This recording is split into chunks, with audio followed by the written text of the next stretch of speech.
ومن أحسن قولا ممن دعا إلى الله وعمل صالحا وقال إنني من المسلمين.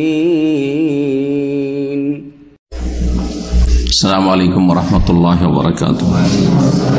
إن الحمد لله نحمده ونستعينه ونستغفره ونعوذ بالله من شرور أنفسنا ومن سيئات أعمالنا من يهده الله فلا مضل له ومن يضلل فلا هادي له وأشهد أن لا إله إلا الله وحده لا شريك له وأشهد أن محمدا عبده ورسوله صلى الله تعالى عليه وعلى آله وصحبه وسلم تسليما كثيرا. أما بعد فأعوذ بالله من الشيطان الرجيم. ومن أحسن قولا ممن دعا إلى الله وعمل صالحا وقال إنني من المسلمين. মহান আল্লাহর সমস্ত প্রশংসা যে আল্লাহ রাব্বুল আলামিন আমাদেরকে কোরআন এবং হাদিস ভিত্তিক ইসলাম, সহি আকীদা এবং সহি পথ অনুসরণের তৌফিক দান করেছেন। আলহামদুলিল্লাহ রাব্বিল আলামিন। সালাত এবং সালাম নাজিল হোক রাসূলুল্লাহ সাল্লাল্লাহু আলাইহি সাল্লামের উপর, যিনি হককে বাতিল থেকে, ভুলকে সঠিক থেকে সুস্পষ্ট করে দিয়ে গেছেন, যাতে করে মানুষ অস্পষ্ট অবস্থায় বিভ্রান্ত না হয়। তারাকানা আলাল মাহাজ্জাতিল বাইদা, উজ্জ্বল পথের ওপর, আদর্শের ওপর আমাদেরকে ছেড়ে গেছেন। লা ইয়াজিগু আনহা ইল্লা হালিক, হতভাগা যার সর্বনাশ ভাগ্যে রয়েছে সে ছাড়া আর কেউ বক্র পথে বা বিভ্রান্তির পথে যেতে পারে না রাসূলুল্লাহ সাল্লাল্লাহু আলাইহি সাল্লামের পথ ছেড়ে। আজকে আমাদের প্রতি শনিবারের মতো মানহাজের ওপর আলোচনার বিষয়বস্তু হচ্ছে যেসব আলেম বা যেসব দায়ী বা শেখদের, বক্তাদের মানহাজ, আকীদা এবং তার সাথে সাথে মানহাজ, পথ, মতাদর্শ সুস্পষ্ট নয়, পরিষ্কার নয়, অস্পষ্ট, ক্লিয়ার নয়, উজ্জ্বল করে রাখে, গোপন রাখে। সহজ ভাষায় মানহাজ গোপনকারী বক্তা, দায়ী, আলেমদের থেকে ইলম হাসিল করা যাবে কিনা? কারণ আজকাল সারা পৃথিবীর যে ভাষায় মুসলিমরা রয়েছে সেই ভাষায় কম হোক আর বেশি হোক দাওয়াতের কাজ হচ্ছে, ভুল দাওয়াতেরও কাজ হচ্ছে, আর সহি দাওয়াতেরও কাজ হচ্ছে। আলহামদুলিল্লাহ। শিরকি দাওয়াতেরও কাজ হচ্ছে, যারা শিরকি আকীদার লোক শিরকের দিকে ডাকছে। আর বিদাতি দাওয়াতের কাজও হচ্ছে, যারা বিদাতি আকীদা মানহাজের তারা বিদাতি পন্থায় দাওয়াত দিচ্ছে বা বিদাতের দিকে আহ্বান করছে। যারা নির্ভেজাল কোরআন সুন্নাহর অনুসারী তারা নির্ভেজাল কোরআন সুন্নাহর দিকে দাওয়াত দিচ্ছে। এই অবস্থায় যার কাছ থেকে আপনি ইলম শিখবেন সে যদি তার আকীদা মানহাজ কে অস্পষ্ট রাখে, ক্লিয়ার না করে, তার কাছ থেকে ইলম শেখা যাবে কি যাবে না? যদি যায় তাহলে নেবেন, শিখবেন, আর যদি না যায় তো কেন যাবে না? অসুবিধাটা কোথায়? যদি ভালো কথা বলে আপনি বুঝতে পারছেন যে ভালোই তো কথা, তো তার কাছ থেকে কেন ইলম নেওয়া যাবে না? এই বিষয়গুলি নিয়ে আলোচনা খুব লম্বা এবং গুরুত্বপূর্ণ, তবে যথাসাধ্য সংক্ষেপ করার চেষ্টা করব। আল্লাহ রাব্বুল আলামিন আমাদেরকে কোরআনে কারিমে এ সম্পর্কে দিক নির্দেশনা দিয়েছে। কয়েকটি পয়েন্টে আলোচনা করি। প্রথম পয়েন্ট হচ্ছে যে হকপন্থী কোরআন সুন্নাহর অনুসারী দায়ী বা আলেমের কিছু পরিচয় আছে, লক্ষণ আছে, সেগুলি আপনাকে জানতে হবে। তাহলে আপনি মোটামুটি একটা অনুমান করতে পারবেন যে আসলে কি অমুক বক্তা বা দায়ী সহি আকীদা মানহাজের বা হকের দিকে আহ্বান করছে এই মর্মে একটি আয়াত আমরা আলোচনা করি। সূরা আলে ইমরানের আয়াত নম্বর ৭৯-তে আল্লাহ রাব্বুল আলামিন ইরশাদ করছেন, মা কানা লিবাশারিন আন ইউতিয়াহুল্লাহুল কিতাবা ওয়াল হুকমা ওয়ান নবুওয়াহ। কোন মানুষের জন্য জায়েজ নয়, অর্থাৎ হারাম, যে কোনো মানুষের জন্য হারাম যে তাকে আল্লাহ কিতাব দেবেন আর হুকুম দেবেন, মানে বিচার বিবেচনার ক্ষমতা দেবেন, ও নবুয়া আর নবুয়াত দিবেন। আম্বিয়া রাসূলগণকে আল্লাহ নবুয়াত দিয়েছেন আর বিচার করার ক্ষমতা দিয়েছেন। আর যারা আম্বিয়া নয়, মানুষ, তাদেরকে আল্লাহ কিতাবের জ্ঞান দিয়েছেন। সরাসরি আল কিতাব নাজিল করেছেন আম্বিয়া রাসূলগণের উপর, অথবা কিতাবের বিধান ওহী তাদের কাছে এসছে। আর যারা নবী রাসূল নয় কিন্তু নবী রাসূলদের অনুসরণে দাওয়াতের ময়দানে কাজ করছে, তাদের কাছে নবুয়ত নেই কিন্তু বিচার ক্ষমতা তো আছে। কোরআন এবং হাদিস ভিত্তিক বিচার করা, সে বিচার মানে শুধু মানুষের মাঝে নাই, যে কোনো বিষয়ে একটা সিদ্ধান্ত পেশ করা, সে আকীদার বিষয় হোক আর সুন্নাহর বিষয় হোক, অথবা ইবাদত বন্দেগীর ক্ষেত্রে, হালাল হারামের ক্ষেত্রে হোক। কোন মানুষের জন্য জায়েজ নয়, অর্থাৎ হারাম যে আল্লাহ তাকে কিতাবের জ্ঞান দেবেন, বিচার ক্ষমতা দেবেন, নবুয়ত দিবেন নবী হইলে, সুম্মা ইয়াকুল লিন-নাস, নবীর জন্যই যদি জায়েজ না হয় তো নবী ছাড়া অন্য লোকের জন্য কি করে এটা জায়েজ হতে পারে? আল্লাহ এইভাবে সম্মানিত করলেন যে তাকে কিতাবের জ্ঞান দিয়েছেন, আলেমে দ্বীন। যেহেতু আলেমদের মানহাজ সম্পর্কে আলোচনা চলছে, আলেম বলি আম্বিয়া রাসূলগণকে এখন বাদ দিয়ে। এসব জ্ঞান থাকা সত্ত্বেও, এসব আল্লাহর নিয়ামত পাওয়া সত্ত্বেও যদি মানুষকে বলে কোন ইবাদান লি মিন দুনিল্লাহ, সুম্মা ইয়াকুল লিন-নাস কোন ইবাদান লি মিন দুনিল্লাহ, তারপরে যদি মানুষকে বলে, জনগণকে বলে যে আল্লাহকে বাদ দিয়ে আমার তোমরা গোলাম হয়ে যাও, আমার তোমরা অন্ধ অনুসারী হয়ে যাও। আল্লাহ ইবাদ মানে শুধু সিজদা করা নাই, সেটাও গায়রুল্লাহ, জীবিত মৃত আল্লাহ ছাড়া অন্যকে সিজদা করা, জীবিত পীর কে অথবা মৃত পীরকে, সবচেয়ে বড় শিরক যেসব রয়েছে তার একটি হচ্ছে গায়রুল্লাহকে সিজদা করা। কিন্তু সিজদা ছাড়াও সেটা ইবাদত, গোলামি হতে পারে যদি অন্ধ অনুসরণ হয়। আমি দলিল বুঝি না, আমি দলিল দেখব না, আমি দেখব যে অমুক ব্যক্তি এত বড় মানুষ, তার কি ভুল হইতে পারে? এটা হচ্ছে অন্ধ গোলামি।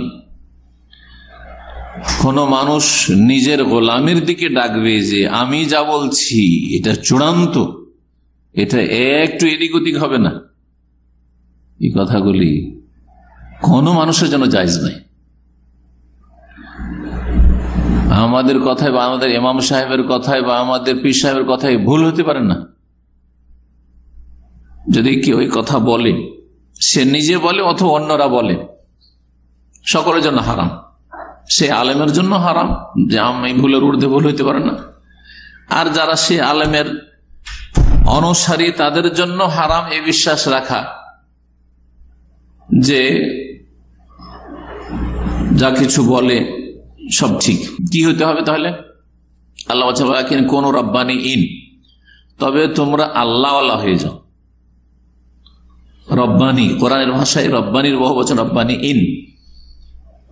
যেমন বাংলাদেশের ভাষায় কোরআন সুন্নাহর সহি মানহাজের আলেমদেরকে হক্কানি আলেম বলা হয়, কিন্তু হক্কানি শব্দটি বিদাতীরা ব্যাপক হারে ব্যবহার করছে, যারা হক্কানি নয় তারাই বেশি ব্যবহার করছে, নিজেদেরকে সঠিক পথের অনুসারী দাবি করে।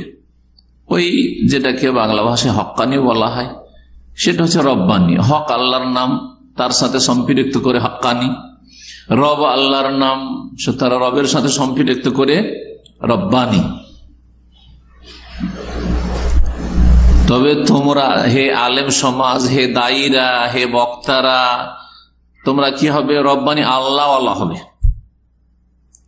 হে তাদের কাছ থেকে যারা ইলম শিখছো তারা, তোমরা আল্লাহওয়ালা হওয়ার চেষ্টা করো।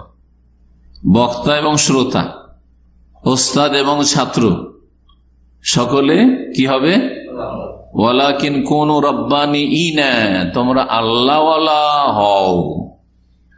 আল্লাহওয়ালা হলে কি করতে হবে? ওর লক্ষণ কি বলছেন? বিমা কুনতুম তুআল্লিমুনাল কিতাব ওয়া বিমা কুনতুম তাদরুসুন, যেহেতু তোমরা আল কিতাবের শিক্ষা দেবে, যারা বক্তা, আলেম, দায়ী, শিক্ষক, তারা তুআল্লিমুন আল কিতাব, তোমরা আল কিতাব, আল কিতাব কোরআন এবং সুন্নাহ দুটোকে শামিল।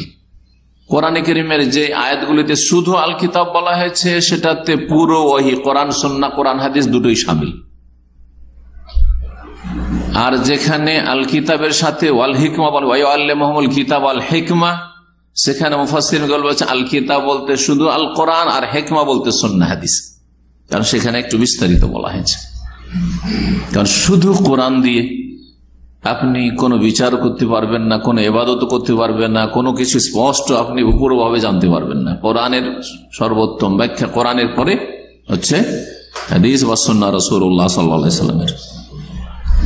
একটা হচ্ছে যে তোমরা আল কিতাবের শিক্ষা দেবে, এটা হচ্ছে আলেম সমাজকে, বক্তাদেরকে, দায়ীদেরকে, যারা ফিল্ডে দাওয়াতের কাজ করছে তাদেরকে এই আল্লাহর গাইড, যে তোমরা কোরআন এবং সুন্নাহর শিক্ষা দেবে, কোরআন সুন্নাহর বাইরে শিখাবে না। ছাত্রদেরকে বলা হচ্ছে বা শ্রোতাদেরকে বলা হচ্ছে, জনগণকে ওয়াবিমা কুনতুম তাদরুসুন, আর যেহেতু তোমরা সেই শিক্ষা নিচ্ছ, দ্বারা তাদরুসু ঠিক সেই শিক্ষা নিতে হবে। কিসের শিক্ষা? কিতাব, আল কিতাবের শিক্ষা নেবে, কোরআন সুন্নাহর শিক্ষা নেবে। দলিল শিখতে অভ্যাস করো, অন্ধ ভাবে যে কোনো কথা মানতে অভ্যস্ত হয়েও না, এটা গোমরাহ করে মানুষকে। ওয়াবিমা কুনতুম তাদরুসুন, তাহলে এই আয়াত থেকে উলামায়ে কেরামরা বলেছেন, মুফাসসিরগণ বলেছেন যে আমরা হক্কানি আলেম বা যারা সহি আকীদা মানহাজের আলেম, তাদেরকে চিনবো যে তারা কোরআন সুন্নাহর দলিল ভিত্তিক কথা বলবে। আর কোরআন সুন্নাহর আলেমদের বা সহি আকীদা মানহাজের আলেমদের অনুসারী, ওরা সহি আকীদার আপনাদের ভাই, যারা কোরআন সুন্নাহর চর্চা করে শিখি। ওয়াবিমা কুনতুম তাদরুসুন, এছাড়া বাইরের যদি কোনো কিছু শিখে আর ওইসব চিন্তা চেতনা রাখে যার উপর রাসূলুল্লাহ সাল্লাল্লাহু আলাইহি ওয়াসাল্লাম সাহাবায়ে কেরামদেরকে ছেড়ে যাননি, তাহলে সেটা হচ্ছে ভ্রান্ত পথ, সেটা ভুল মানহাজ, সেটা আলেমের হোক, বক্তার হোক, শিক্ষকের হোক, অথবা ছাত্রদের হোক, জনগণের হোক। এইভাবে সূরা ইউসুফের আয়াত নম্বর 108 আল্লাহ রাব্বুল ইরশাদ করেছেন, সহি আকীদা মানহাজের অনুসারী হওয়ার লক্ষণ এতেও একটি পাওয়া যায়, সেটা হচ্ছে আল্লাহ বলছেন কুল হাযিহি সাবিলি, হে নবী তুমি বলে দাও যে এটা হচ্ছে আমার রাস্তা।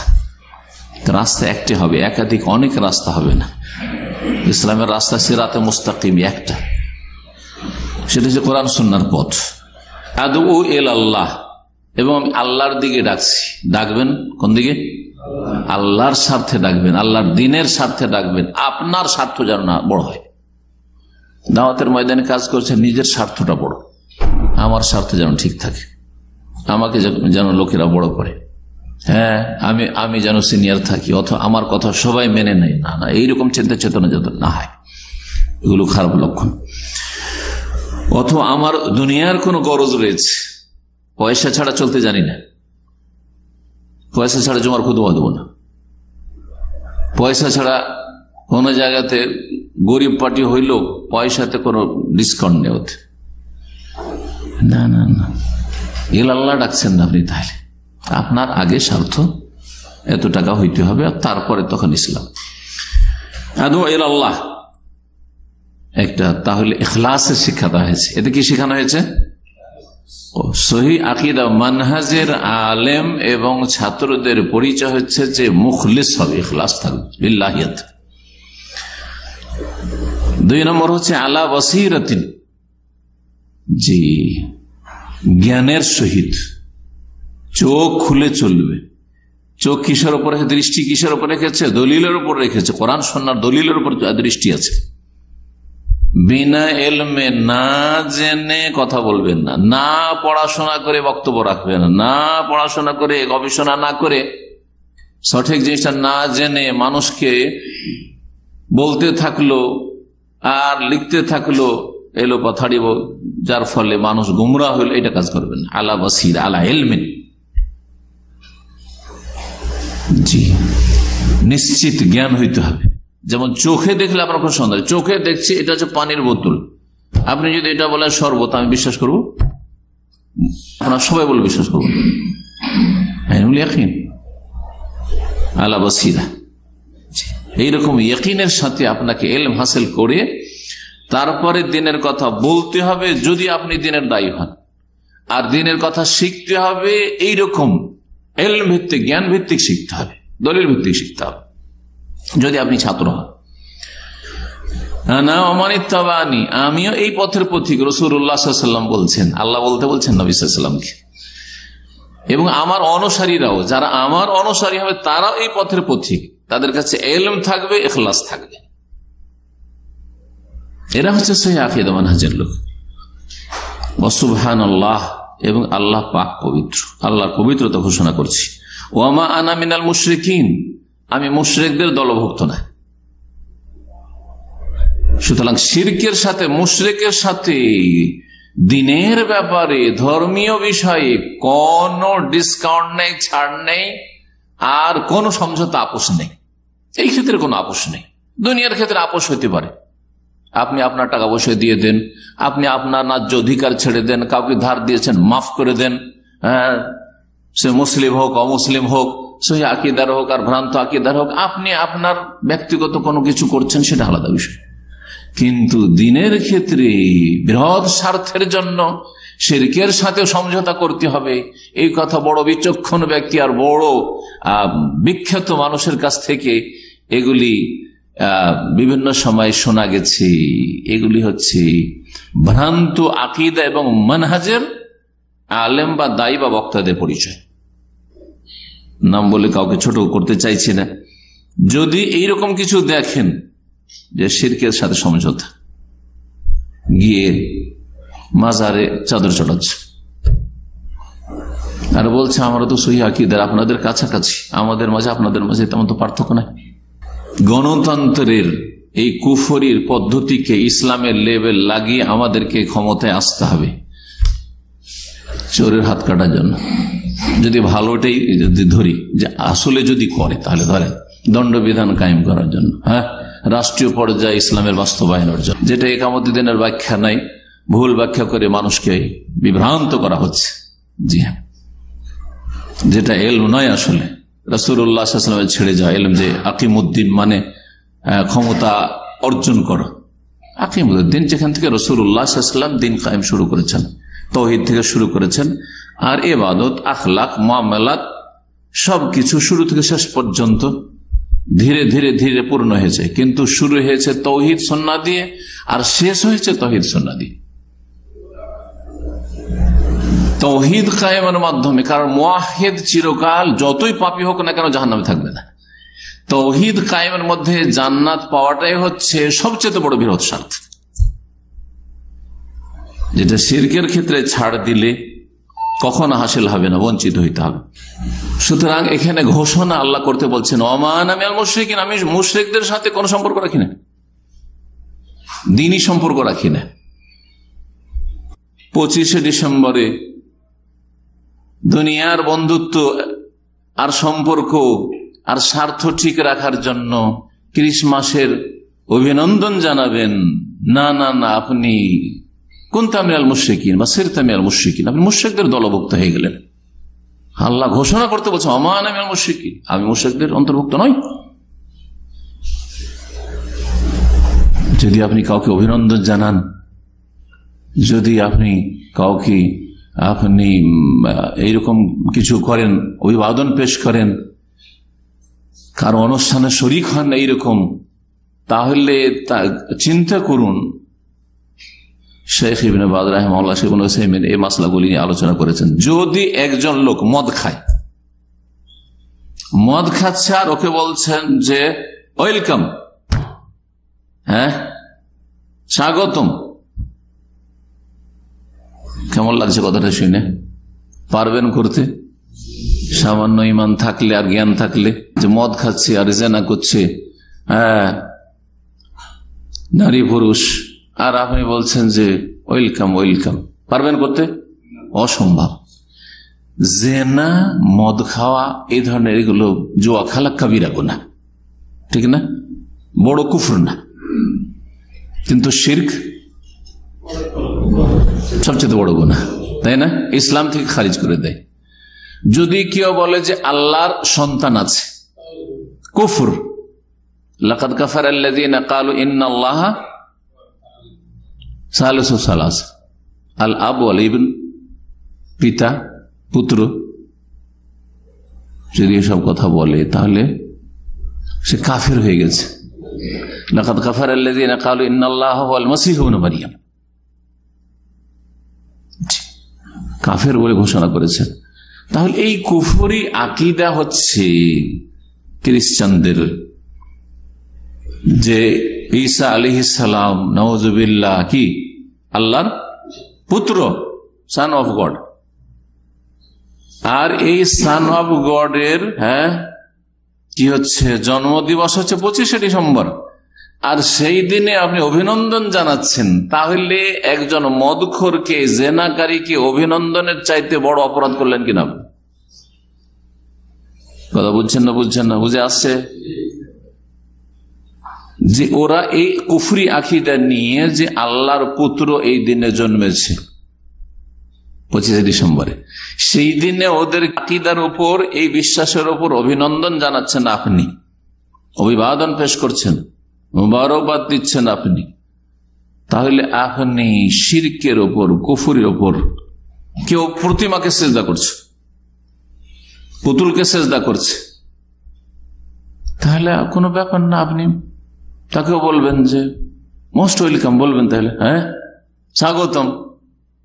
একই জিনিস, একই জিনিস। আপনি জেনাকারী মদখোরকে অভিনন্দন জানাবার চাইতে বড় অপরাধ করলেন আপনি। যে শিরক এবং মুশরিক থেকে ধর্মীয় ক্ষেত্রে সম্পর্ক ছিন্ন করতে হবে। দুনিয়ার ক্ষেত্রে সম্পর্ক রাখেন। নবী করিম সাল্লাল্লাহু আলাইহি ওয়াসাল্লাম ব্যবসা বাণিজ্য, লেনদেন, কেনা বেচা সবকিছু করেছেন।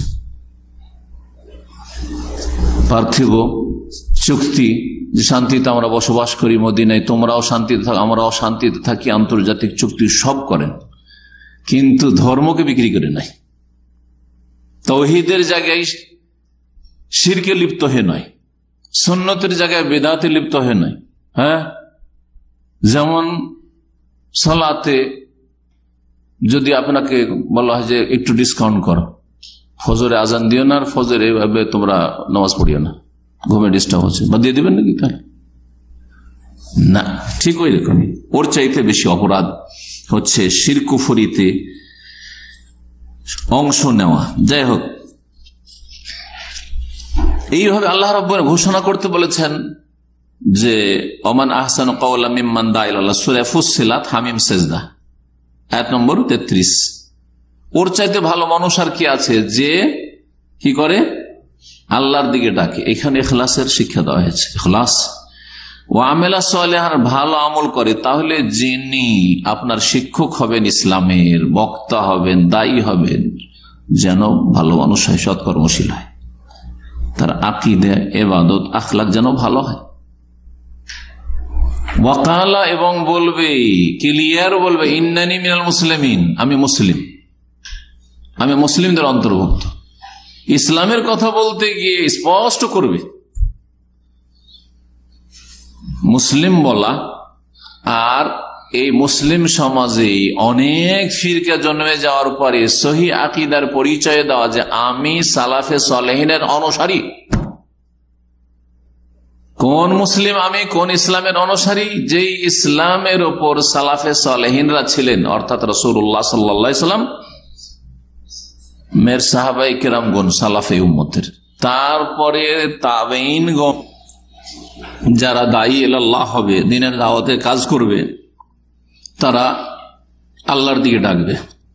ইখলাস সম্পর্কে এর আগের আয়াত উল্লেখ হয়েছে। এবং সৎকর্মশীল হবে, এখানে বলা হয়েছে। মুখলেসের সাথে সাথে সৎকর্মশীল হবে। আকীদা, আমল যেন ভালো হয়। কারণ আমল যদি মানুষের ভালো না হয় তাহলে কাজে বরকত হয় না। তবে যদি কারো আমলে কিছু ত্রুটিও থাকে তারপরেও দাওয়াত দেওয়ার চেষ্টা করবে। আবার অনেকের কাছে শয়তান ওয়াসওয়াসা দেয়। আমাদের যারা প্রাথমিক পর্যায়ের কিছু দিনের কাজ করছেন তাদের অনেকে এইরকম দ্বিধাদ্বন্দ্বে ভুগে যে আমি নিজেই তো আমল করতে পারি না, তো পরকে কি বলবো। উদাহরণস্বরূপ, যদি আপনি তাহাজ্জুদ পড়তে না পারেন তাহলে কি তাহাজ্জুদ সম্পর্কে কোন লোককে বলবেন না? অবশ্যই বলবেন। আমি যদি তাহাজ্জুদ না পড়তে পারি, সোমবার বৃহস্পতিবার রোজা না রাখতে পারি, শ্যাম পালন না করতে পারি সুন্নাত, তার মানে কি এই বিষয়ে বক্তব্য দেবো না চুপ থাকবো নাকি? না, এটা না।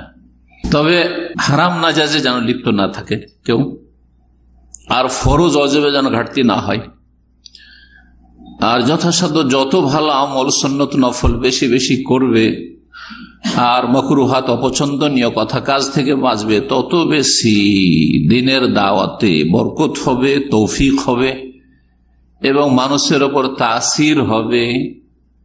এটা ভালো প্রভাব পড়বে, মানুষ আকৃষ্ট হবে, পরীক্ষিত। নীরব দাওয়াত আপনি বাড়িতে দিতে পারেন, গ্রামে দিতে পারেন। আপনার যদি ছোট কাল থেকে বা যখন থেকে আপনি হেদায়েতে এসছেন, আপনি যদি আপনার কথায়, কাজে, আমলে, মানুষের সাথে চলা ফেরা, লেনদেনে ইমানদার হয়ে যেতে পারেন, তাহলে আপনাকে দেখে দেখে আপনার স্ত্রী ছেলে মেয়েরা অনেক কিছু শিখবে। আর আপনার যদি আখলাক আমল খারাপ হয়, যতই ভালো কথা বলে আপনি এইখানে নসিহত করেন না কেন, স্ত্রীকে ভালো করতে পারবেন। আমার স্ত্রী যদি জানে যে আপনার চরিত্র খারাপ, আপনি অপর মেয়েদের সাথে টেলিফোনে আড্ডা দেন, আর প্রবাসে আছেন, আর স্ত্রীকে যদি খুব নসিহত করেন যে দেখো আমার হকের খেয়াল রাখিও, আল্লাহকে ভয় করিও, তখন সব কথায় তাসির হবে। আপনার ঘরে খাই দাই থাকে, অধীনে কিছু বলতে না পারলেও বলবে যে বেঈমান, আরো খারাপ ভাষায় গাল দিবে, তুমি নিজের চরিত্রহীন আর আমাকে নসিহত করছো, আমার ইচ্ছে, তুমি যেমন স্বাধীন চলছো আমার ইচ্ছে, বলবেন বলবে না? কিন্তু যদি আপনাকে আপনার শুরু জীবন থেকে দেখে যে আমার স্বামী মাশাআল্লাহ আমাকে ছাড়া কিছু বুঝে না, হারামে ওর দিকে নজরও যায় না, মনও যায় না, কোনোদিন ও হারাম অবৈধ কথা বলে না, তাহলে এখান থেকে ও শিখে নেবে যে আমাকে কেমন হইতে হবে, আমার স্বামী যেমন আমিও সেরকম কমপক্ষে হব। তো এটা দাওয়াতের ময়দানে মনে রাখবেন, আপনি দাওয়াত দেওয়ার ক্ষেত্রে যত ভালো হবেন তত ভালো হবে আপনার অনুসারীরা। তবে অনেক সময় দায়ী ভালো হইলেও, আলেম ভালো হইলেও জরুরি নয় যে শ্রোতারা ভালো হবে বা ছাত্র ভালো হবে, ব্যতিক্রম হইতে পারে। আম্বিয়া রাসূলগণের ছেলে স্ত্রী কখনো কখনো খারাপ হয়েছে, এটা আল্লাহর হিকমত। ছাত্রকে খারাপ দেখলেই, অথবা ছেলে মেয়েকে খারাপ দেখলেই আপনি বলে দেবেন এক বাক্যে যে বাপ মা খারাপ সেজন্য ছেলে মেয়ে খারাপ, এটা চরম অন্যায়। কখনো কখনো বাপ মা অনেক ভালো কিন্তু ছেলে মেয়ে খারাপ হতে পারে না, পারে না, ব্যতিক্রম। কিন্তু অধিকাংশ ক্ষেত্রে ভালো একটা তাসির আছে, বাপ মা ভালো, বড়রা ভালো, তাহলে ছোটরা ভালো হবে। এই কথাগুলি আর না বাড়িয়ে আজকে এই বিষয়ে অর্ধেকটা আলোচনা করি, আর বাকি কিছু আলোচনা বাকি তো, কারণ কথা অনেক লম্বা হয়ে যাচ্ছে, আর বেশ কিছু কথা এই বিষয়ে বলার আছে। যারা মানহাজকে গোপন রাখে, বলে না, তারা আসলে অধিকাংশই সহি মানহাজের নয়, সহি মানহাজের নয়। সহি মানহাজের হলে ক্লিয়ার করতে অসুবিধাটা কি? আপনার ভয় কিসের? যেখানে আল্লাহ ঘোষণা করতে বলছেন ওয়ামা আনা মিনাল মুশরিকিন, ঘোষণা করে দাও মুশরিকদের সাথে আমার কোনো সম্পর্ক নাই, দ্বীনের সম্পর্ক। ওয়াকালা ইন্নানি মিনাল মুসলিমিন, আরো ঘোষণা কর আমি মুসলিম, পজিটিভ নেগেটিভ দুটোই ঘোষণা কোরআনে কারিমে আছে। আমি মুসলিম, আমি সহি আকীদার, আমি সালাফে সালেহিন অনুসারী, আমি সালাফি আকীদা মানহাজের লোক, আমি কোরআন সুন্নাহর অনুসারী, সে যেই নাম দিয়ে বলেন। এই সব বলতে দ্বিধা কেন? না, এগুলি বললে ঘৃণা ছড়াবে, এখানে রোগ ভরা আছে আপনার ভিতরে, এগুলো বললে বিভক্তি হবে। আরে আগেই তো বিভক্ত করে রেখেছেন, কোরআন সুন্নাহর অনুসারী সালাফিরা তো সবাইকে জমা করতে চাই কোরআন সুন্নাহর উপরে। আপনারা তো আগেই তো 73-এর বেশি বিভক্ত করে রেখেছেন বিভিন্ন তরিকা দিয়ে, ভাগের তো শেষ নেই। আর আকীদাতেও বিভক্ত করে রেখেছেন। এই বিভক্তি দূর হবে কোরআন সুন্নাহ ভিত্তিক। কোরআন সুন্নাহ ছাড়া ভারী দল বড় দল ভিত্তিক ঐক্য আসবে এইরকম চিন্তা চেতনাই হচ্ছে ভ্রান্ত মানহাজ। যে যাদের দলটা বড় সেই দলে হয়ে যায় তাহলেই মুসলিম ঐক্য আসবে, এই কথাটাই ভুল কথা। এই ধারণাই হচ্ছে ভ্রান্ত ধারণা।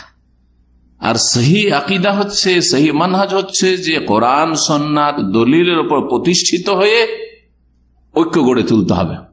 সবাই চলে আসবো তাআলাউ ইলা কালিমাতিন সাওয়াইন বাইনানা ওয়া বাইনাকুম আল্লা না'বুদা ইল্লাল্লাহ, এই কথার উপর এমন একটা সেন্টার পয়েন্টে চলে আসি যেটা আমরা সকলেই মানতে একমত। সাওয়াইন বাইনানা ওয়া বাইনা, আমাদের মাঝে তোমাদের মাঝে এতে কোনো দ্বিমত থাকার কথা না।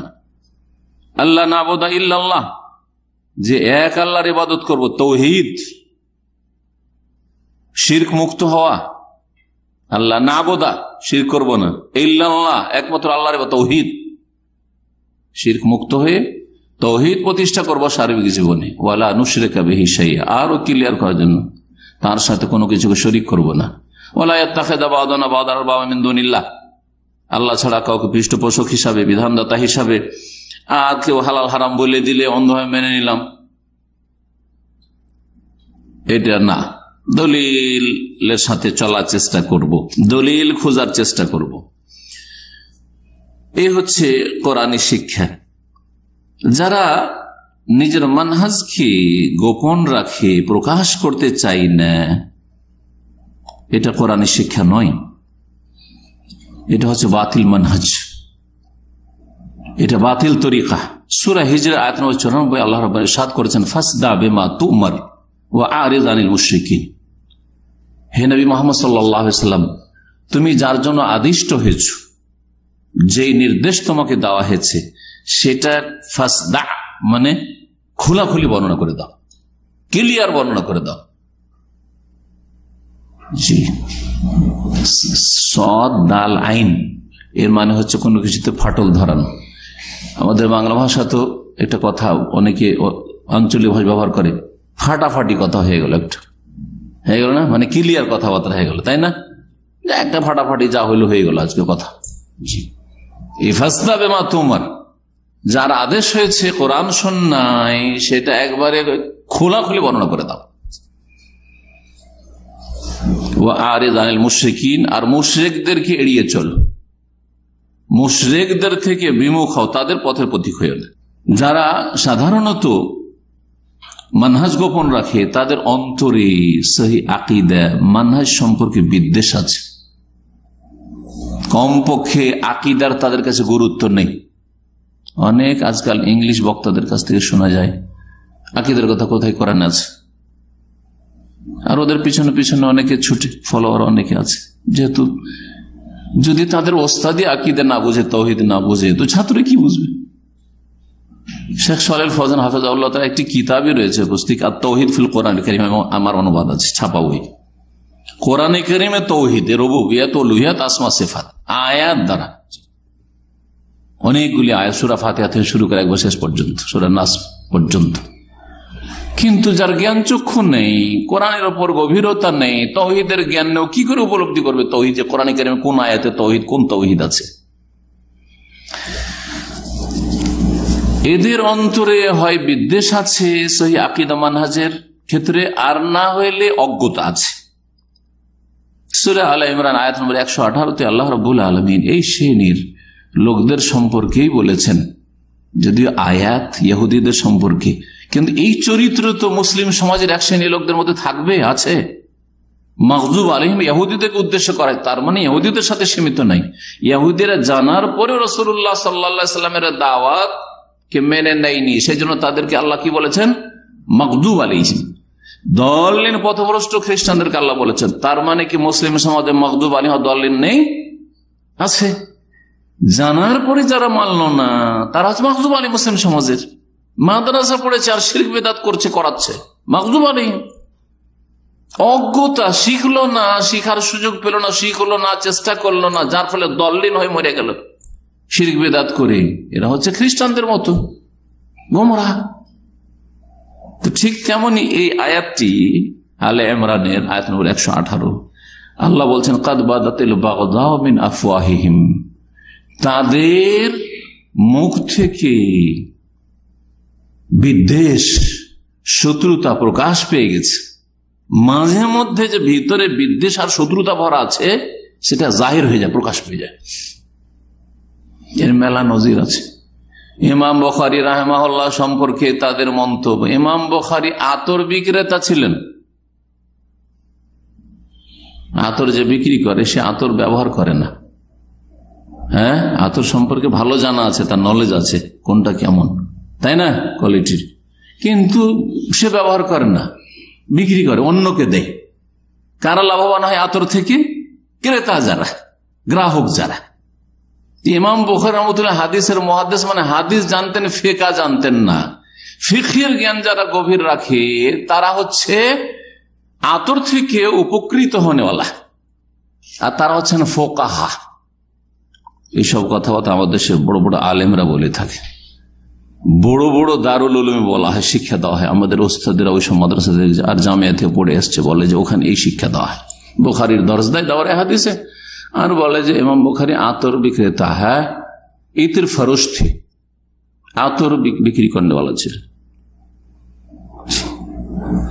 এইরকমই আজকাল আপনারা শুনবেন, শুনছেন যে আল্লামা আলবানী মুহাদ্দিস ছিলেন, ফাকিহ ছিলেন না।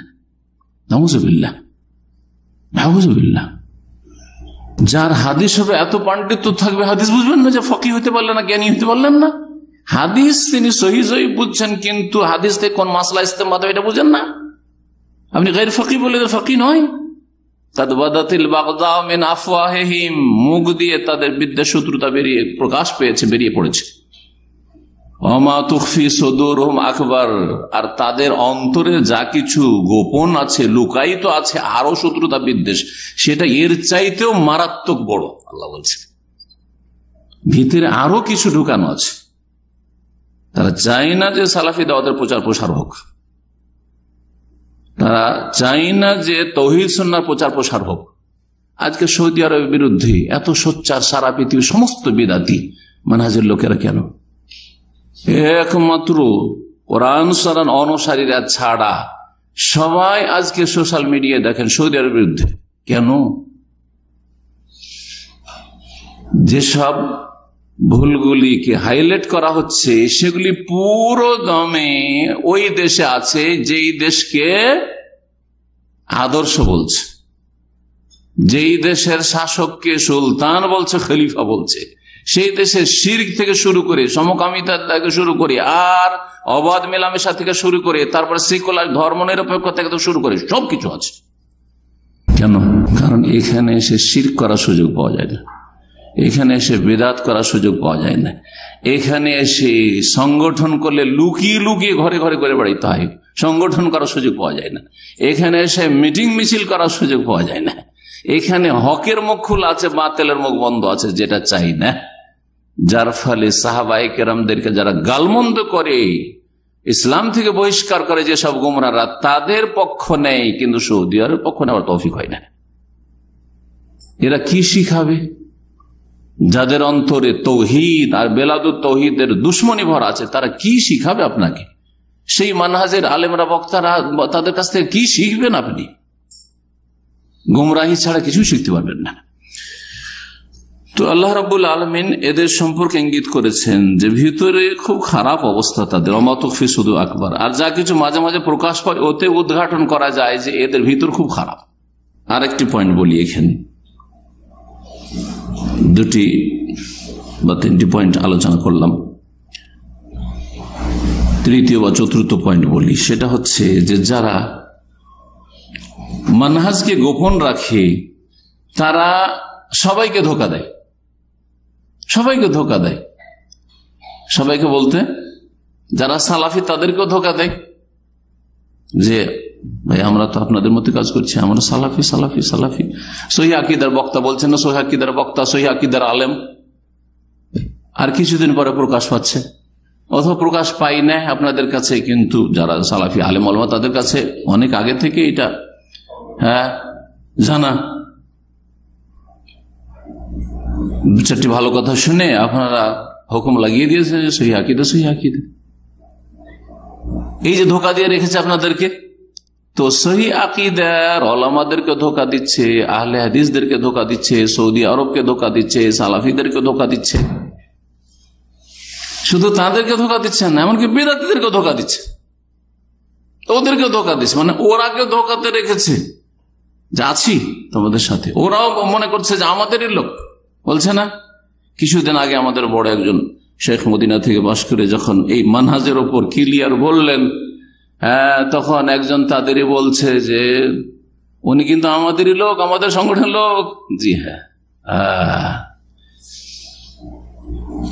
তো এইরকম যদি টানার চেষ্টা করে এইরকম গুলিকে, যারা হয়তো কোন এক সময় ছিল, হয়তো তখন ক্লিয়ার ছিল না, আলহামদুলিল্লাহ অনেকে চলে এসছে, আলহামদুলিল্লাহ তাদের মধ্য থেকে বুঝার পরে। আর কেউ কেউ আসেনি, আল্লাহ যেন ওদেরকে ফিরে আসার তৌফিক দান করে।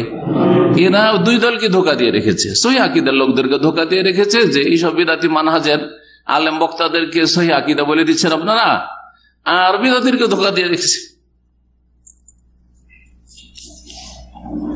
অথচ কোরআনে আল্লাহ স্পষ্ট শিখিয়েছেন সূরাতুল মায়েদার আয়াত নম্বর 54-তে, এবং এই বিষয়টি হাদিসে রয়েছে, ওয়ালা ইয়াখাফুনা লাওমাতা লাইম, কোন নিন্দুকের নিন্দা, কোন তিরস্কারকারী তিরস্কারকে কখনো ভয় করবেন না। হ্যাঁ, যদি আমি সহিহ আকীদার কথা বলি তো লোকে সমালোচনা করবে, যদি বলি যে এই বিষয়গুলি, তাহলে আমাকে বলো বিতর্কিত বক্তা। বিতর্কিত হতে চায় না। আর দুনিয়াতে যারা কাজ করেছে কেউ বিতর্কিত না, আদম আলাইহিস সালাম থেকে শুরু করে আজ পর্যন্ত সমস্ত নবী রাসূলই তো বিতর্কিত। তাহলে এটা কিন্তু এত খারাপ লেভেল আমাদের বাঙালি সমাজে, তাই না? উনি বিতর্কিত বক্তা, এক সহিহ আকীদার বক্তা আমার স্টেজে বসে উপস্থাপনাতে তার হিংসার কারণে, বিদ্বেষের কারণে একবার বলে দিল যে অনেকে শাইখ মতিউর রহমানকে বিতর্কিত বক্তা বলে। উদ্দেশ্য কি? উদ্দেশ্য অসৎ। কিন্তু চিন্তা করলাম যে আমি ফিতনাবাজ লোক না, আমি হিকমতওয়ালা লোক। এই সময় যদি ওকে কিছু বলি, তার সাথে একটা সম্পর্কের অবনতি ঘটবে। আল্লাহ ওকে হেদায়েত করুক, আর ওর হাসাদ হিংসা ভিতরে ভরা আছে, আল্লাহ ওর দিকে ফিরিয়ে দিবে। আমাকে আল্লাহ হেফাজত রাখে। আমার কিছুই ক্ষতি করতে পারেনি, নিজেরই ক্ষতি করেছে, নিজেরই ক্ষতি করেছে। আল্লাহর কাছে আমলনামায় লেখা হয়েছে রাসূলুল্লাহ সাল্লাল্লাহু আলাইহি সাল্লাম নবুয়ত আসা পর্যন্ত বিতর্কিত ছিলেন, যখনই নবুয়ত আসলো তখনই তো বিতর্কিত। ফামিনহুম মান আমানা ওয়া মিনহুম মান কাফার, ঈমান আনলো কেউ ঈমান আনলো না, তাহলে তো বিতর্কিত। তাহলে এটা ভুল কথা যে আমি বিতর্কিত ব্যক্তি হতে চাই না, এটা নেফাক, মুনাফিকি। আকীদা মানহাজ প্রকাশ না করা, গোপন করা হচ্ছে নেফাক, কপটতা, মুনাফিকি। এটা একটা পয়েন্ট মনে রাখবেন। ধোঁকা দিয়ে রেখেছে, মুনাফিক ধোঁকা দিয়ে রাখে। মুনাফিকদেরকে মুসলিমরা মনে করে যে মুসলিম, আর কাফেররা মনে করে যে আমাদেরই। ঠিক ওই রকমই বেদাতি বক্তা বা বেদাতি দায়ীদের অবস্থা ঠিক ওই রকম, সবাই নিজের নিজের দলে টানে। রাসূলুল্লাহ সাল্লাল্লাহু আলাইহি ওয়াসাল্লাম সহিহ বুখারী মুসলিমের হাদিস রয়েছে এই ক্ষেত্রে, ওয়া আলা আন নাকুলা বিল হাক্কি আইনামা কুন্না লা নাখাফু ফিল্লাহি লাওমাতা লাইম। রাসূলুল্লাহ সাল্লাল্লাহু আলাইহি ওয়াসাল্লামের সাথে উবাদা বিন সামিত বলছেন, আমরা বায়আত করেছি, শপথ নিয়েছি, ওয়াদা করেছি বেশ কয়েকটি বিষয়, তার মধ্যে সময়ের স্বল্পতার জন্য এইটুকু বলছি যে আমরা হক কথা, সত্য কথা বলবো, আইনামা কন্যা, যেখানে যে অবস্থায় থাকি না কেন, অনুকূল অবস্থায়, প্রতিকূল অবস্থায়, লা নাখাফু ফিল্লাহি লাওমাতা লাইম, আর কোন তিরস্কারকে কখনো ভয় করব না। কে কি বলছে, কে গাল দিবে, কে বলবে যে রয়ের এজেন্ট, আর কে বলবে যে এ তো আমেরিকার দালাল, কে বলছে ইহুদিদের পয়সা খেয়েছে, কে বলবে যে আমিন বলে 300 টাকা করে পাই, আর কে বলবে যে আপনার সৌদি আরবের 5 গোলাম। এইসব করলে কাজ হবে না। লা নাখাফু ফিল্লাহি লাওমাত লাইম, হক কথা বলছেন কিনা এটা দেখার বিষয়। কোন নিন্দুকের, কোন অসৎ লোকের যারা তিরস্কার করবে আপনাকে ভালো কথা ভালো পথ ধরার জন্য, এসব ভয় করি না। এই শিক্ষাই আল্লাহ দিয়েছেন সূরাতুল মায়েদার আয়াত নম্বর 54-তে বললাম, এবং তার রাসূল সাল্লাল্লাহু আলাইহি সাল্লাম দিয়েছেন সহিহ বুখারী মুসলিমের হাদিসে। 6 নম্বরে বলবো যে যেসব মানহাজ গোপনকারী বক্তা আছে তাদের কিছু সংশয় আছে। বিদাতি মানহাজের বক্তা আর মানহাজকে গোপন রেখে সালাফিদেরকে ধোঁকা দিচ্ছে আর বিদাতিদেরকে ধোঁকা দিচ্ছে, মাঝামাঝি চলছে। এটা হচ্ছে নেফাক বা মুনাফিকের চরিত্র। আল্লাহ কোরআনে বর্ণনা করেছেন যে মাঝামাঝি পথ দেওয়া। ওদের কিছু সংশয় আছে, মানে কিছু খোঁড়া যুক্তি আছে, যেই কারণে ওরা মানহাজকে ক্লিয়ার করতে চায় না।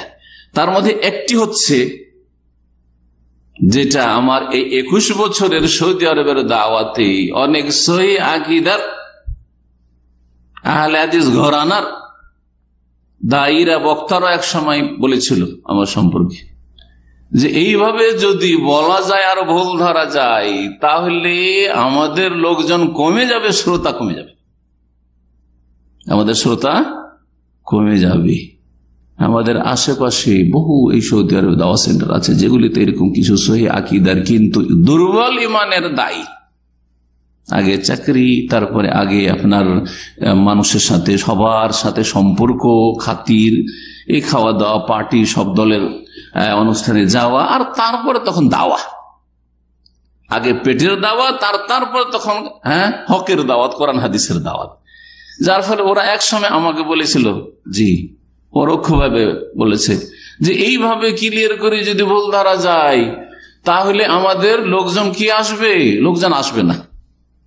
আমি তার উত্তরে বলার দরকার নেই, আপনারা দেখতে পাচ্ছেন। কিন্তু যেই লোক আমাকে সেই কথাটি তাদের পক্ষ থেকে বলেছিল, তাদেরকে বলেছিলাম যে আমি যখন 1420 হিজরির মুহররমে প্রথম আসি আর এসে শুরু করি দাওয়ার কাজ, আমাদের সেন্টারে 15টা লোক নিয়ে শুরু করেছিল। প্রথম দিনের ক্লাসে কয়টা লোক ছিল? তাও জুমার পরে, এইগুলো ছোট দার্সে না, জুমার পরের আলোচনায় মাত্র 15টি লোক নিয়ে শুরু করেছিল। সেটা আলহামদুলিল্লাহ বাড়তে বাড়তে অল্প 6 মাস 1 বছরের মধ্যে 180, 100, 150, বেশ কিছুদিন ধরে 150-র মধ্যে থাকলো, তারপর 200, 250, 300। এখন বুঝতে পারছেন যে জুমার দিনে 300, 350 লোক হয়ে যায়, জায়গা দেওয়া সম্ভব হয় না। তাহলে আমি এই কথাই বলবো বা বলেছিলাম তখন তাদেরকে, আর এখনো বলছি যে যদি মানহাজ ক্লিয়ার করার কারণে শ্রোতা কমে যায় বা ছাত্র কমে যায় বা যারা আমাদের কাছ থেকে এলেম থেকে লাভবান হবে তাদের সংখ্যা কমে যায়, তো প্রথম আমার কমতো।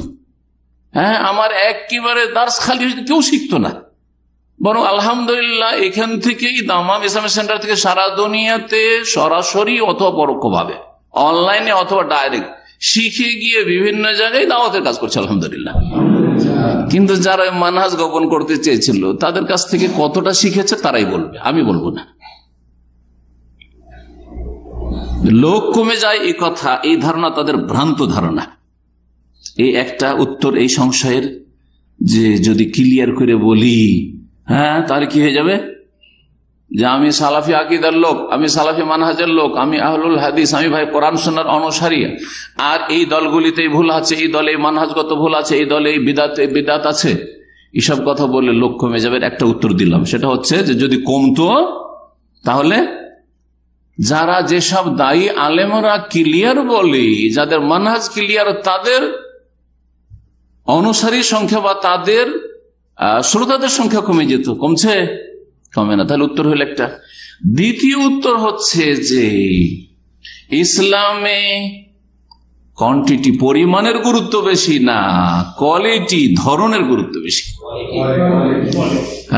কোয়ালিটি, ধরন, কি ধরনের কাজটা হয়েছে, কতটা পরিমাণ হয়েছে ওইটা দেখার বিষয় নেই, কত সুন্দর কাজ হয়েছে। লিয়াবলুয়াকুম আইয়াকুম আহসানু, বেশি সুন্দর, আকসারও বলা হয়নি, বেশি পরিমাণ এটা বলা হয়নি। জি, কোরআনের 2টি আয়াতে, সূরা কাহফে আছে, সূরা মুলকেও আছে আহসান আমলের কথা। আকসার আমল কোথাও নেই যে কার আমল বেশি, কার আমলের কোয়ালিটি বেশি সুন্দর। হয়ে গেল রাসূলুল্লাহ সাল্লাল্লাহু আলাইহি ওয়াসাল্লামের হাদিস প্রসিদ্ধ, আপনারা জানা আছে, খাইবারের যুদ্ধে খাইবার বিজয়ের ঘটনা, আলী রাদিয়াল্লাহু তাআলা আনহু, আলী রাদিয়াল্লাহু তাআলা আনহু চোখ উঠেছে অসুস্থ। নবী করিম সাল্লাল্লাহু আলাইহি সাল্লাম বেশ কিছুদিন ধরে অবরোধ চলছে, কিন্তু খাইবার বিজয় হচ্ছে না। ইহুদিরা কেল্লার মধ্যে, দুর্গের মধ্যে একবারে সুরক্ষিত। বললে লাউতিয়ান্না রায়াতা গাদান, আগামীকালকে এমন এক ব্যক্তি, গাদান রাজুলান, এমন এক পুরুষ, এমন এক ব্যক্তিকে, বীর পুরুষকে দেব, সে ইসলামের পতাকা হাতে তুলে, জি, রাজুলান ইউহিব্বুল্লাহ ওয়া রাসূলুহু ইউহিব্বুহুল্লাহ ওয়া রাসূলুহু, যে আল্লাহ এবং তার রাসূলকে ভালোবাসে ওই লোক, আর ওকেও আল্লাহ এবং তার রাসূল সাল্লাল্লাহু আলাইহি সাল্লাম ভালোবাসেন। ইয়াফতাহিল্লাহু আলা ইয়াদিহি, তার হাতে আল্লাহ বিজয় দান করবেন, কালকেই খাইবার বিজয় হয়ে যাবে, ইহুদিরা পরাজিত হবে। ভবিষ্যৎবাণী করে দিলেন। সকালবেলা সবাই ছুটে আসছে, কিন্তু যাকে মনে মনে রেখেছেন সিদ্ধান্ত করে, তিনি আসছেন না। এদিক সেদিক দেখে সবাই তো মনে করছে মাথা উঠিয়ে যে আমাকে রাখবে, হয়তো আমাকে বলবে, কাজ হয়ে যাবে, তাহলে আমি তো আজকের এইটা হাসিল করতে পারবো, মর্যাদা। বলছে আইনা আলী ইবনে আবি তালেব, আবু তালেবের ছেলে আলী কোথায়? বলছে হুয়া ইয়াশতাকি আইনি, আর চোখ উঠেছে। রাসূলুল্লাহ সাল্লাল্লাহু আলাইহি ওয়াসাল্লাম বললেন যে নিয়ে এসো। নিয়ে আসা হলো, চোখ খুলতে পারছে না, দেখতে পাচ্ছেন। ফাবাসাকা ফি আইনাইহি, দুই চোখে থুথু দিয়ে দিলেন, ফাবারিয়া, সাথে সাথে ভালো হয়ে গেলেন। কাআল্লাম ইয়াকুন বিহি ওয়াজুন, মনে হচ্ছে কোনো অসুখই নেই আর। জি, তারপরে বললেন যাও। জি, ইয়া রাসূলুল্লাহ, আগে আলী বলছেন আমাকে যে পাঠাইছেন তা আমি কি করব গিয়ে? কি একেবারে এমন লড়াই করবে যে হয় ইসলাম না হইলে লড়াই মার, এটা বলছেন না না না, ওইটা না, চলে যাও, তাড়াহুড়া করবে না, গিয়ে তাদের একবারে উঠানে আঙ্গিনাতে পৌঁছে যাও। হাত্তা তানজিলা বিউনফুজ ইলা রিসলিক হাত্তা তানজিলা বিসাহাতিহিম, তাদের একেবারে ফিল্ডে, একেবারে তাদের কাছাকাছি যাবে, যা তোমার কথাগুলি পৌঁছে দিতে পারো। সুম্মা দুহুম ইলাল ইসলাম, ইসলামের দাওয়াত দিবে, আগে দাওয়াত দিবে, লা ইলাহা ইল্লাল্লাহর দাওয়াত দিবে। যদি এই দাওয়াত দেওয়ার ফলে তোমার লা ইয়াহদি আল্লাহু বিকা রাজুলান ওয়াহিদান খায়রুল লাকা মিন হুমুরিন নাম, বেশি না, তোমার দ্বারা যদি আল্লাহ একজনকে হেদায়েত করেন, কয়জন বলেছেন? একজনকে। আমরা জীবনেও একজনকে পড়াইনি। একজনের জন্য যদি কেউ পার্সোনাল প্রশ্ন করতে আসে তো আমাদের সময় দেওয়াই মুশকিল হয়ে যায়। একজন দুজনকে আলাদা আলাদা করে সময় দেব, প্রশ্ন করলে বলে যদি দার্সে আলোচনায় প্রশ্ন করে দিবেন, এত সময় দেওয়া সম্ভব না। একমাত্র যদি পার্সোনাল কোনো মাসলা থাকে সেটা আলাদা কথা। আর রাসূলুল্লাহ সাল্লাল্লাহু আলাইহি ওয়াসাল্লাম বলছেন যে বেশি না, হে আলী, তোমার দ্বারা যদি আল্লাহ একজনকে হেদায়েত করেন, তাহলে এখানে কোয়ালিটি দেখা হয়েছে না পরিমাণ দেখা হয়েছে? কোয়ালিটি দেখা হয়েছে, যে একজন কোয়ালিটির মানুষ, কোয়ালিটির মুসলিম যদি হেদায়েত হয়ে যায়, এটা লাল উট যে আরবদের সবচেয়ে মূল্যবান সম্পদ, তার চাইতে ভালো হবে তোমার জন্য। তাহলে সহি আকীদার কথা ক্লিয়ার বললে, মানহাজকে ক্লিয়ার স্পষ্ট করে দিলে লোক কমে যাবে, এসব কথা হাদিস বিরোধী, তাই না? আপনার দ্বারা কতজন হেদায়েত হলো এটা দেখার বিষয় নাই, কতজন আপনার শ্রোতার, ফলোয়ার আর ভিউয়ার, এটা দেখার বিষয় নাই। আপনার দাওয়াত দ্বারা কতটা মানুষ লাভবান হচ্ছে, কতটা মানুষ খাঁটি মুসলিম হইতে পেরেছে, সেই আকীদায় আসতে পেরেছে, কেমন কোয়ালিটির মুসলিম তৈরি হয়েছে আকীদা বলে, এটা হচ্ছে দেখার বিষয়, এটা হচ্ছে কোয়ালিটি। তারপরে মনে রাখবেন যে রাসূলুল্লাহ এই কথাও বলেছেন যে সহি আকীদার দাওয়াত দিলে মানুষের সংখ্যা কমে না, বাড়ে। যেটা খাঁটি ইসলাম, কোরআন সুন্নাহর ইসলাম, তাওহীদ সুন্নাহ ভিত্তিক ইসলাম, সেই দাওয়াত যদি মানুষের কাছে দেন, তাহলে এটা এত বড় নিয়ামত আল্লাহ রাব্বুল আলামিনের, যে বুঝে নিবে, পেয়ে যাবে, সে মনে করবে যে আমার জীবনে কেউ যদি কোটি টাকা দিত, এত বড় নিয়ামত হইতো না যে নিয়ামতটা অমুকের কাছ থেকে পেয়েছি। যদি সহি আকীদা মানহাজটা এখান থেকে না বুঝে যেতাম তো বুঝতে পারতাম না কত বড় নিয়ামত। তাহলে এই জন্য মানুষ সহি আকীদা বুঝে নেওয়ার পরে পিছপা হয় না, যতই রকমের কষ্ট হোক আর বালা মুসিবত আসুক না, পিছপা হয় না। ওই যে রোম সম্রাট হেরাক্লকে রাসূলুল্লাহ সাল্লাল্লাহু আলাইহি ওয়াসাল্লাম চিঠি পাঠিয়েছিলেন, ওই রোম সম্রাটের ঘটনা জানেন। যখন চিঠি পৌঁছিল, ওখানে ওই দেশে আবু সুফিয়ান ছিলেন। হ্যাঁ, আবু সুফিয়ানকে ডেকে এবং তার সাথী সঙ্গীদেরকে ডেকে রোমের সম্রাট ওই হেরাকল বেশ কিছু প্রশ্ন করেছিলেন। তার যে প্রশ্নগুলি ছিল, প্রশ্ন কি জন্য? মোহাম্মদ রাসূলুল্লাহ সাল্লাল্লাহু আলাইহি ওয়াসাল্লাম যে সত্যিকার রসুল নাকি রসুল দাবি করে দুনিয়ার কোন গরজ পুরা করতে চায়, এটা বোঝার জন্য। কারণ সে ছিল খ্রিস্টান এবং খ্রিস্টান ধর্ম সম্পর্কে জ্ঞানী, আর শেষ নবী সম্পর্কে ভবিষ্যৎবাণী তার কিছু জানা ছিল, লক্ষণ জানা ছিল। যেসব প্রশ্ন করেছে প্রশ্নগুলি দেখেন তাহলে বুঝবেন যে হকের দাওয়াত দিলে সংখ্যা ধীরে ধীরে বাড়বে, কমবে না। হেরাকল বলছেন আবু সুফিয়ানকে যে ওয়াসআলতুকা, দেখো তোমাকে জিজ্ঞেস করেছিলাম, আশরাফুন নাসি ইয়াত্তাবিউনা আম দুআফাহুম, মুহাম্মদ রাসূলুল্লাহর অনুসারীরা তারা কি সমাজের নেতৃস্থানীয় ব্যক্তি আশরাফ না দুআফা, দুর্বল, গরিব, দুঃখীরা? প্রশ্ন করেছে। ফাজামতা, তখন তুমি বললে যে আন্না দুআফাহুম ইত্তাবাউহু, যে দুর্বল, সমাজের দুর্বল, অসহায়, গরিব, দুঃখীরাই মুহাম্মদ রাসূলুল্লাহ সাল্লাল্লাহু আলাইহি ওয়াসাল্লামের প্রথম অনুসারী। প্রথম বলতে হবে, পরে তো ধীরে ধীরে বড় বড় নেতা মাথারাও ইসলাম গ্রহণ করেছে, কিন্তু প্রথম দিকে না। প্রথম দিকে আত্মহংকার আছে, হ্যাঁ, সামাজিক দাপট আছে, হ্যাঁ, তারপরে একটা ক্ষমতার একটা অহংকার আছে। সুতরাং সহজে আসছে না, সারেন্ডার করে গেলে দুনিয়ার অনেক স্বার্থে আঘাত লাগবে। এই জন্য নেতা মাথাগুলি শুধু দুনিয়ার নেতৃত্ব, ধর্মীয় নেতৃত্ব, যে দেখেন ধর্মীয় নেতৃত্বে যশো বেদাতি আলেম সমাজ আছে বা বেদাতি নেতারা আছে, তারা সহজে আসবে না। মার্কা মারাগুলো জনগণ, কারণ জনগণের বেশি স্বার্থ নেই, স্বার্থ হচ্ছে জান্নাত। কার মাধ্যমে দিন শিখলে জান্নাত পাবো, এটি হচ্ছে আকাঙ্ক্ষা মনের। জি, তো তুমি বললে যে না, তারা দুর্বল লোকেরাই অনুসারী, অহম আতবাউ রসুল, যুগে যুগে এরাই হলো রসুলের অনুসারী।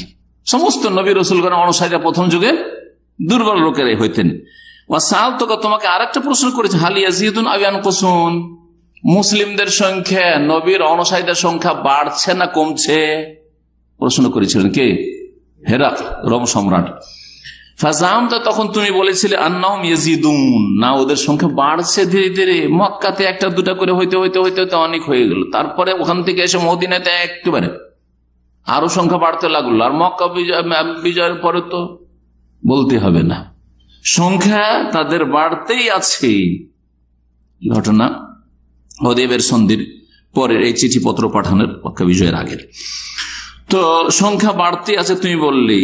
আর শোনো, ওয়াকাযালিকাল ঈমান, ঈমানটা ঠিক এইরকমই, যেটা খাঁটি ঈমান সেটা এইরকমই, হাত্তা ইয়াতিম্মা, যতক্ষণ পর্যন্ত পুরা না হবে।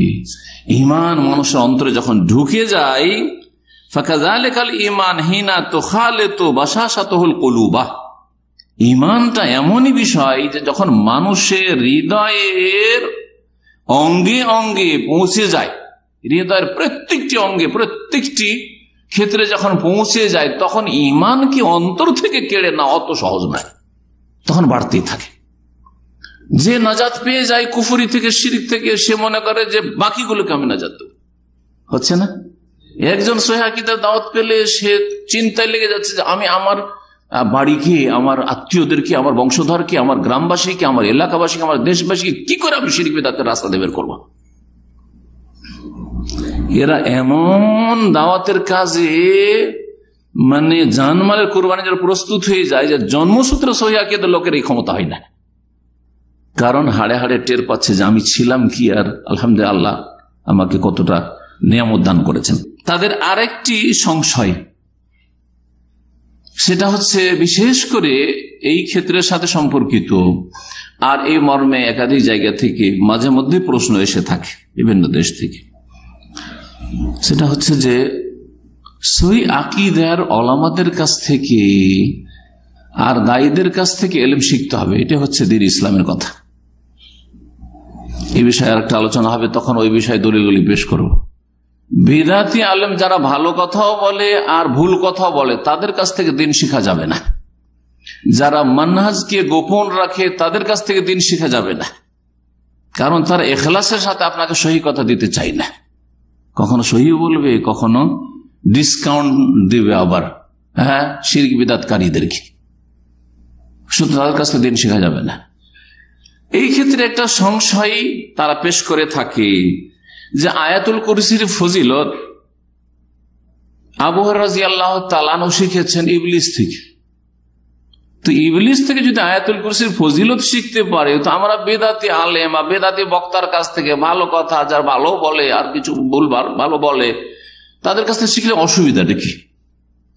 দলিল আর যুক্তি সংশয় কিন্তু একেবারে মনে হচ্ছে খুব জবরদস্ত, তাই না? এর উত্তরটা আজকে শোনেন। সহিহ বুখারীতে কয়েক জায়গায় এই হাদিসটি রয়েছে, ইবলিসের যে আয়াতুল কুরসির ফজিলতের কথাটি, তার মধ্যে একটি জায়গা হচ্ছে 3033 নম্বর হাদিস।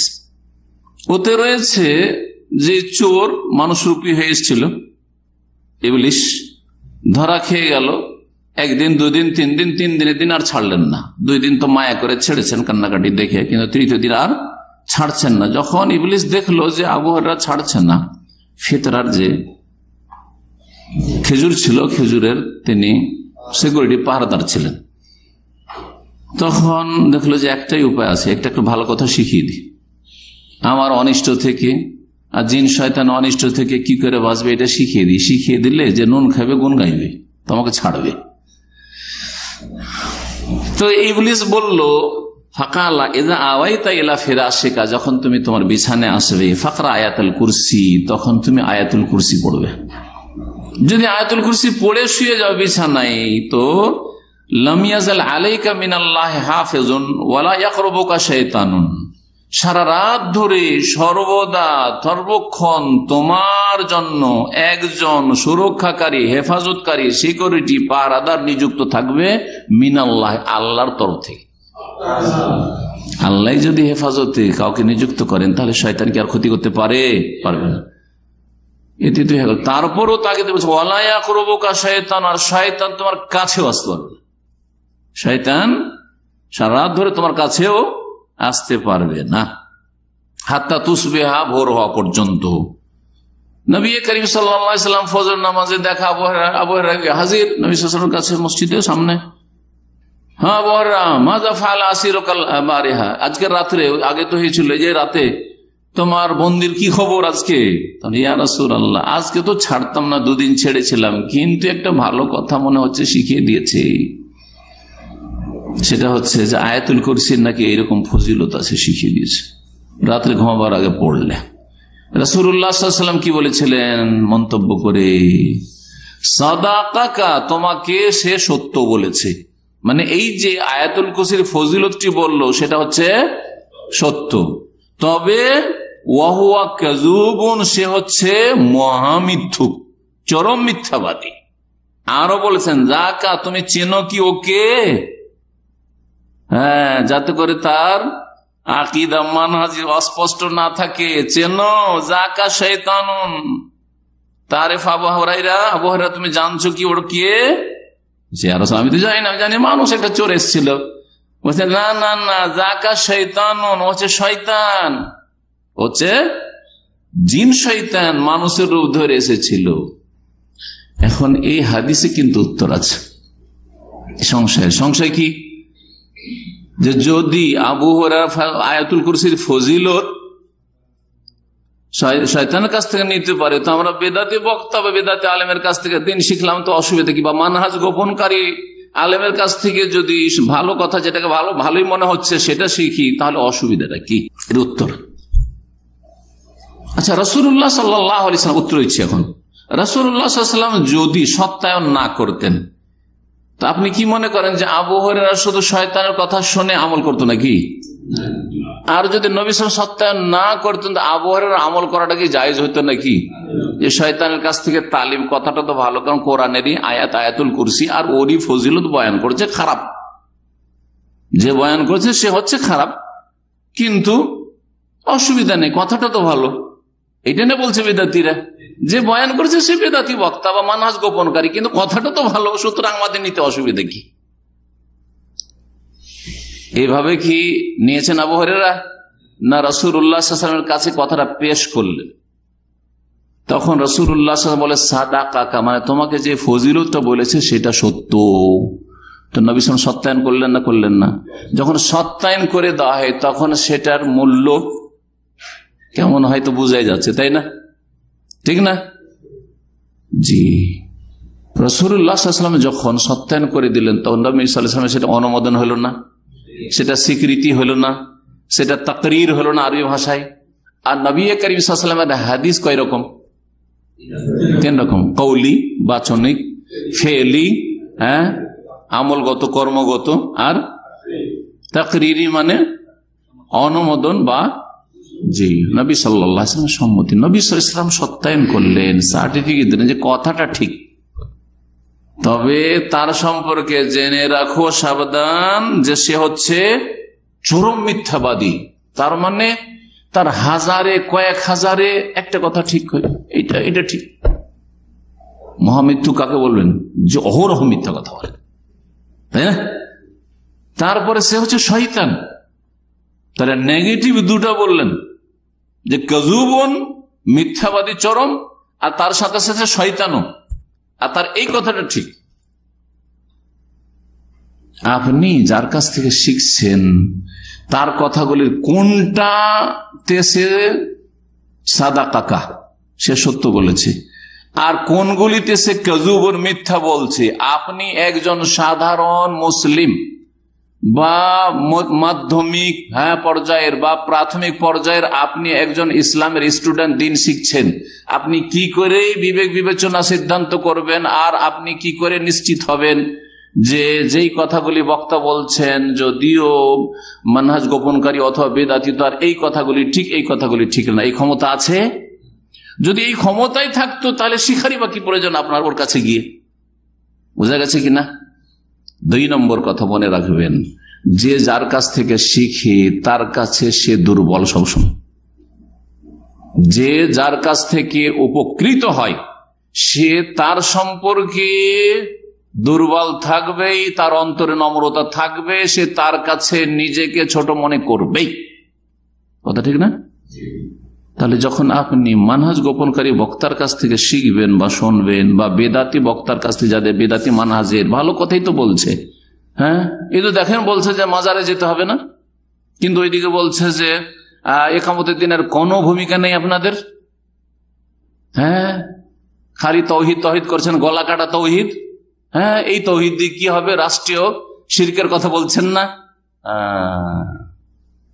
আপনি কি বুঝবেন যে এর মধ্যে কোনটা দুধ আর কোনটা বিষ, আর বিষ দিয়ে দুধে মিশিয়ে? আপনি কিছুই বুঝলেন না, কিছু বুঝলেন না আপনি। বরং আপনি যেহেতু তার কাছ থেকে বেশ কিছু জিনিস শিখেছেন বা শিখছেন, যার ফলে তার ক্ষেত্রে আপনি দুর্বল, তার ক্ষেত্রে আপনার নম্রতা আছে, এবং তার কাছে আপনি নিজেকে সারেন্ডার করছেন, এবং আপনার ইয়াকিন আছে যে সে আমার চাইতে বেশি জানে। জি হ্যাঁ, একটা শ্রদ্ধা আছে। সুতরাং আপনার গুমরাহির সম্ভাবনা অনেক বেশি।